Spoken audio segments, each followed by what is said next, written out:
चुनावी मैदान में उतर चुके हैं पार्टी के दिग्गज। कोई कर रहा है वादा तो कोई दे रहा है गारंटी। जनता किस पर करेगी भरोसा? मध्य प्रदेश में बदलती सियासी समीकरणों से जुड़ी तमाम बड़ी खबरों के साथ मैं प्रिया बिष्ट एक बार फिर से स्वागत करती हूं हमारे खास प्रोग्राम एमपी का रण में। खबरों को विस्तार से जानने से पहले एक नजर आज की सुर्खियों पर। भरे मंच पर प्रियंका गांधी ने किसे मारी आंख, बीच में ही रोकना पड़ा भाषण। मासूम बच्चे की शिवराज सिंह चौहान से गुहार, मामा मेरे अब्बा को बचा लो। पीएफआई पर बयान देकर फंसे दिग्विजय सिंह, शिवराज सिंह ने मंच से मांगा जवाब। शिवराज सिंह चौहान का श्राद्ध कर बुरे फंसे कांग्रेसी, जमकर हुई फजीहत।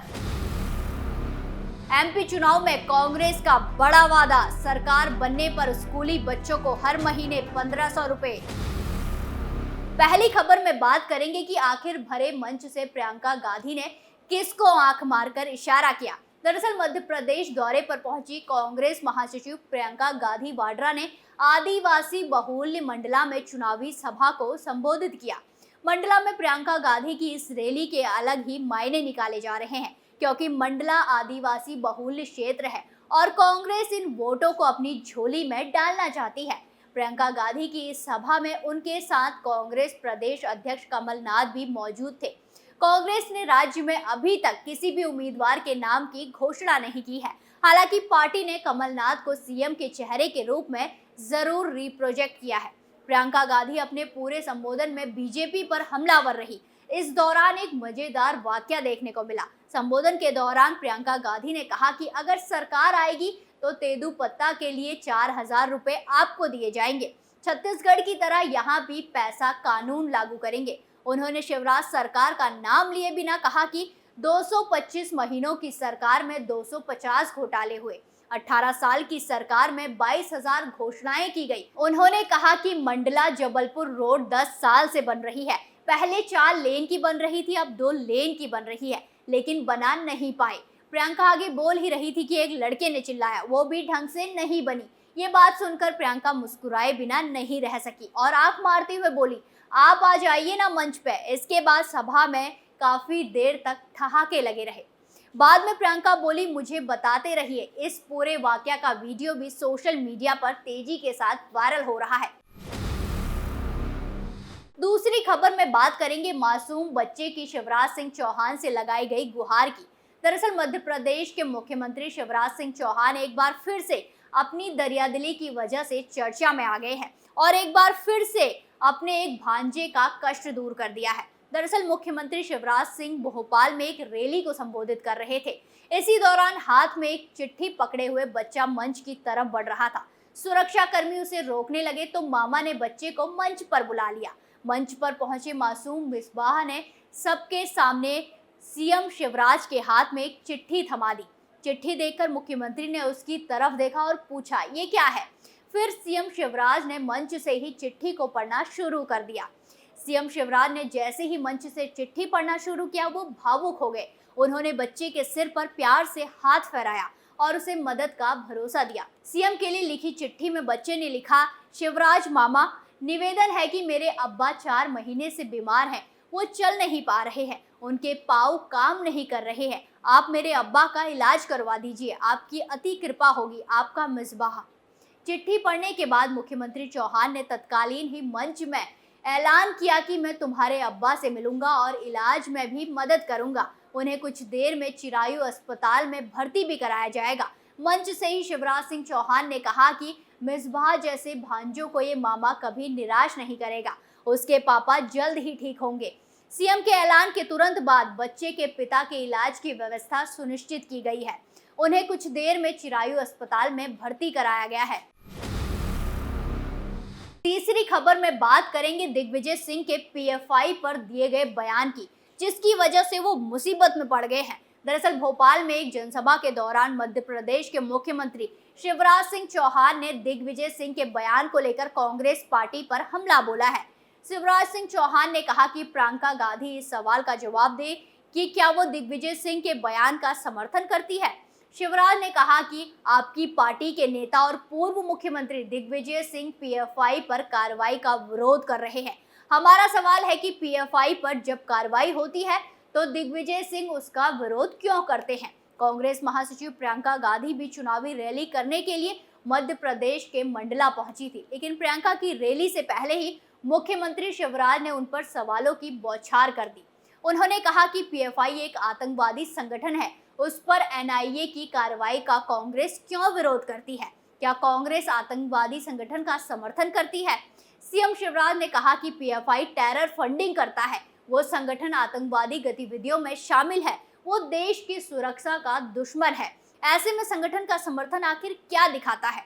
मुख्यमंत्री शिवराज सिंह चौहान ने पूछा कि आतंकवादियों को महिमा मंडित करने पर क्या आप सहमत हैं।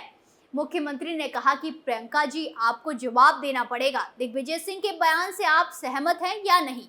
इसके बाद मुख्यमंत्री शिवराज सिंह चौहान ने प्रियंका गांधी से आदिवासियों को दी जा रही सुविधाओं को लेकर भी सवाल किया है।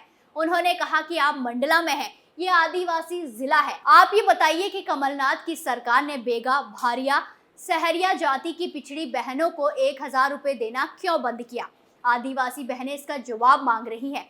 अब अपने बयान को लेकर दिग्विजय सिंह ने सफाई दी है कि उनके बयान को कुछ मीडिया चैनलों ने गलत तरीके से पेश किया। कांग्रेस सांसद ने एक्स पर लिखा, कुछ मीडिया संगठनों द्वारा पूछे गए सवाल पर मेरे जवाब को गलत तरीके से कोट किया जा रहा है, जो कि मैंने नहीं कहा है।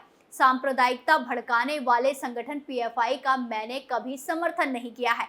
मैं धर्म के नाम से सांप्रदायिकता फैलाने वाले व्यक्ति संगठन के खिलाफ हूं और सदैव रहूंगा। दरअसल एक न्यूज एजेंसी की खबर के मुताबिक प्रतिबंधित पीएफआई के खिलाफ एनआईए की 6 राज्यों में 20 स्थानों पर तलाशी अभियान को लेकर मध्य प्रदेश के उज्जैन में राज्यसभा सांसद ने कहा था कि अगर इस संगठन के खिलाफ कोई आरोप है तो छापेमारी करना ठीक है, लेकिन ऐसे 97% मामलों में आरोप झूठ पाए गए हैं। एक सवाल का जवाब देते हुए सिंह ने ईडी, आयकर विभाग और केंद्रीय अन्वेषण ब्यूरो सहित केंद्रीय एजेंसियों को राजनीतिक हथियार करार दिया था। चौथी खबर में बात करेंगे कांग्रेस को लगे एक और जोरदार झटके की। दरअसल शिवराज सिंह चौहान के बेटे कार्तिकेय के एक ट्वीट ने मध्य प्रदेश की सियासत में श्राद्ध के मौके पर राजनीति गरमा दी है। दरअसल इसकी शुरुआत हुई जब पितृपक्ष के मौके पर भाजपा ने अपनी चौथी सूची जारी की। सूची के सामने आते ही विद कांग्रेस के नाम से बने एक अकाउंट से ट्वीट सामने आया। इस ट्वीट में लिखा था कि श्राद्ध में भाजपा ने दिया शिवराज मामा को टिकट, मामा का श्राद्ध। पिता के श्राद्ध की बात आई तो नाराज कार्तिकेय सामने आए और अपने ट्वीट में लिखा कि समझ नहीं आ रहा कि आप पर दया करूं या गुस्सा, गुस्से में तो हूं। आखिर मेरे जीवित पिता के श्राद्ध की बात आप कर रहे हैं। मुझे तरस भी आप लोगों पर आता है कि कितना नीचे कांग्रेसी आज गिर चुके हैं। क्या आपको लगता है कि इसके लिए ईश्वर आपको माफ करेगा? चुनाव तो 4 दिन के हैं। ऐसी घटिया हरकत के बाद क्या आप लोग अपने बच्चों से आंख मिला पाएंगे? जाहिर है कि जब अकाउंट कांग्रेस के नाम से बना हो और चुनाव का मौसम हो तो राजनीति से कैसे दूर रह सकता है। एक के बाद एक सभी भाजपा के नेता श्राद्ध की सियासत के मैदान में उतर आए।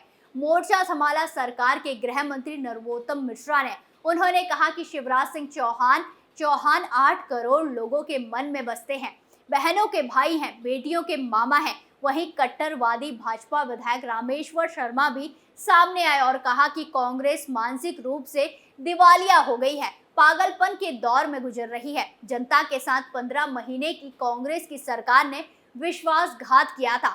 हम विश्वासघातियों का श्राद्ध ईमानदारी से करेंगे। श्राद्ध पर सियासत देख केंद्रीय मंत्री ज्योतिरादित्य सिंधिया भी सोशल मीडिया के जरिए आक्रोश झलकाते दिखे।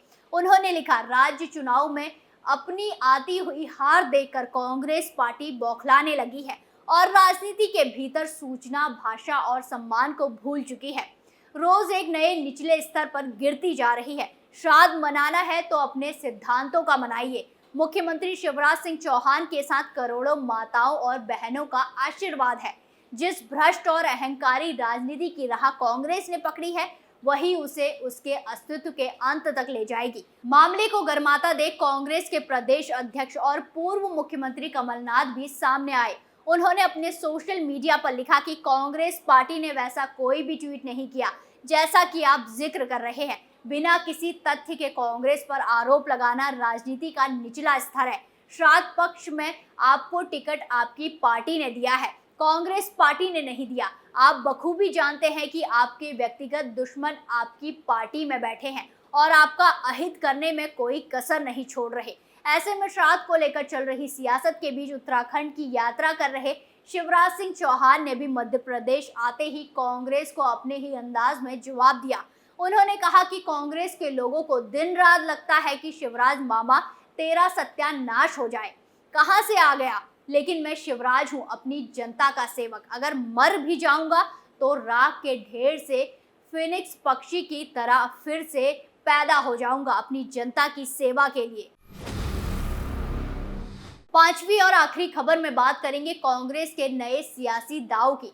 दरअसल मध्य प्रदेश में चुनावी तारीखों का ऐलान होने के बाद कांग्रेस ने बड़ा ऐलान किया है। एमपी दौरे पर गई कांग्रेस महासचिव प्रियंका गांधी ने वादा करते हुए कहा कि राज्य में कांग्रेस की सरकार बनने पर स्कूली छात्र छात्राओं के लिए पढ़ो पढ़ाओ योजना लागू की जाएगी। इस योजना के तहत स्कूली विद्यार्थियों को 500 से 1500 रुपए हर महीने दिए जाएंगे। कांग्रेस नेता प्रियंका गांधी ने मध्य प्रदेश के मंडला जिले में एक रैली को संबोधित करते हुए ये वादा किया है। वादे के मुताबिक कांग्रेस की सरकार आने के बाद इस योजना के अंतर्गत कक्षा 1 से लेकर 12वीं तक के विद्यार्थियों को शामिल किया जाएगा। राज्य में सभी 230 सीटों के लिए विधानसभा चुनाव की तारीखों का ऐलान कर दिया गया है। राज्य में 17 नवंबर को सभी सीटों पर एक साथ मतदान होना है। इस विधानसभा चुनाव के नतीजे 3 दिसंबर को घोषित किए जाएंगे। आपको बता दें कि राज्य में अनुसूचित जनजाति के लिए सुरक्षित सीटों की संख्या 47 है। एमपी की इन सीटों पर भी सभी मुख्य दलों की निगाहें हैं। मुख्य विपक्षी दल भारतीय जनता पार्टी भाजपा ने मंडला जिले की निवास विधानसभा सीट से केंद्रीय मंत्री फग्गन सिंह कुलस्ते को प्रत्याशी घोषित किया है। हमारे खास प्रोग्राम एमपी का रण में आज के लिए इतना ही। फिर हाजिर होंगे आपके सामने एमपी की बड़ी खबरों के साथ। तब तक के लिए देखते रहिए कैपिटल टीवी। नमस्कार।